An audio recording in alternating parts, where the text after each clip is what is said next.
എല്ലാ സ്ഥലത്തും ട്രെൻഡിങ് ആവുന്നൊരു മുതലുണ്ടാവും. അതുപോലെ നമ്മുടെ കാസർഗോട്ടുകാർക്ക് ട്രെൻഡിങ് ആയൊരു ഐറ്റമാണ് നമ്മുടെ ചറുമുറു. അതെ, ഇത് കഴിക്കാത്ത കാസർഗോട്ടുകാർ ഇല്ലാന്ന് തന്നെയാണ് എനിക്ക് തോന്നുന്നത് കേട്ടോ. ശരിക്കും പറഞ്ഞാൽ ഇത് കാസർഗോഡിൽ ട്രെൻഡിങ് ആയിട്ടുള്ള ഒരു ഐറ്റം തന്നെയാണ്. ഇപ്പോൾ ഏകദേശം നമ്മുടെ ഷോപ്പുകളിലൊക്കെ എല്ലായിടത്തും ഈ ഒരു ഐറ്റം കിട്ടുന്നൊക്കെ ഉണ്ട്. പക്ഷേ ഈ ഒരു ട്രെൻഡിങ് ആയിട്ടുള്ള ഐറ്റം കിട്ടണമെങ്കിൽ നമ്മുടെ കാസർഗോഡിൽ തന്നെ വരണം കേട്ടോ.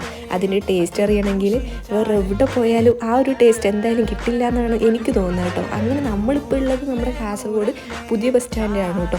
ഇവിടെ നല്ല അടിപൊളി വെറൈറ്റി ഐറ്റംസ് ഒക്കെ ഉണ്ട് കേട്ടോ. വെറൈറ്റി ചറുമുറു ഐറ്റംസ് ഒക്കെ ഉണ്ട്. ശരിക്കും പറഞ്ഞാൽ ഇതിൻ്റെ ടേസ്റ്റ് വരുന്ന ഈ ഒരു മിക്സിങ്ങിൽ തന്നെയാണ്, അമ്മാതിരി മിക്സിങ് തന്നെയാണ് കേട്ടോ. അതിൽ നമ്മുടെ സ്പെഷ്യൽ ഐറ്റംസ് ഒക്കെ ഇവിടെ ചേർക്കുന്നുണ്ട്. ഇവരുടേതായ സ്പെഷ്യൽ കൂട്ടുകളൊക്കെ ചേർത്തിട്ടാണ് നമുക്ക് ഈ ഒരു ഐറ്റം തരുന്നത്. പിന്നെ ലാസ്റ്റ് നമ്മുടെ ബുൾസയും പിന്നെ ആ ഒരു സൂപ്പും കൂടി ഒഴിച്ച് സംഭവം എന്തായാലും സെറ്റ് തന്നെയാണ് കേട്ടോ. നിങ്ങൾ എന്തായാലും മസ്റ്റ് ആയിരുന്നു ട്രൈ ചെയ്ത് നോക്കേണ്ട ഒരു ഐറ്റം തന്നെയാണ്. അപ്പോൾ ഈ ഒരു സ്പോട്ട് എന്തായാലും മറക്കണ്ട. നമ്മുടെ കാസർഗോഡ് ന്യൂ ബസ് സ്റ്റാൻഡിൽ സൈഡിൽ തന്നെയാണ് കേട്ടോ ഈ ഒരു ഷോപ്പ് വരുന്നത്. അപ്പോൾ നിങ്ങൾ എന്തായാലും ട്രൈ ചെയ്ത് നോക്കുക.